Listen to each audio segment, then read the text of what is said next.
Bonjour, je suis Victor Dequiver et vous écoutez Parle-moi européen.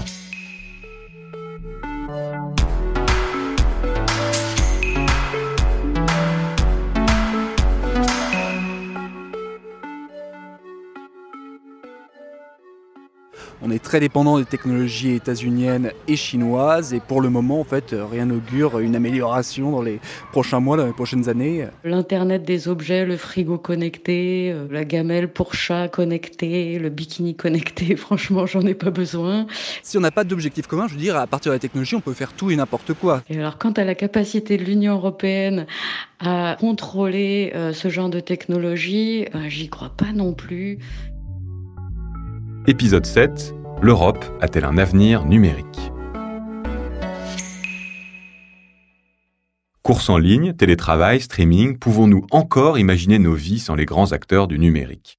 Ces entreprises nous assistent chaque jour davantage dans notre quotidien, leur nombre d'utilisateurs s'envole, leurs bénéfices aussi, et les GAFAM, comme on les appelle, ont profité de la crise sanitaire pour conforter leur position économique. Mais comme leur nom l'indique, les Google, Apple, Facebook, Amazon et Microsoft ne sont pas européens. Pourquoi l'Europe est-elle à la traîne du numérique ? Peut-elle encore rebondir ? Y a-t-il des risques pour nos données personnelles ? Le 16 juin dernier, l'économiste Philippe Dessertine était l'invité de l'émission 28 minutes d'Arte, et pour lui, l'Europe a mis du temps à comprendre que le numérique était un enjeu stratégique majeur. L'État américain, il est très clair. Il est en train de considérer ces entreprises comme des porte-avions américains. Et c'est tout le problème européen. Nous n'y sommes pas. On n'a pas mis l'argent dedans.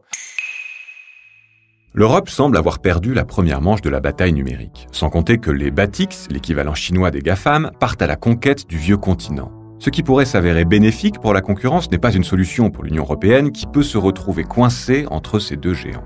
Mais l'Europe a-t-elle pour autant perdu la guerre ?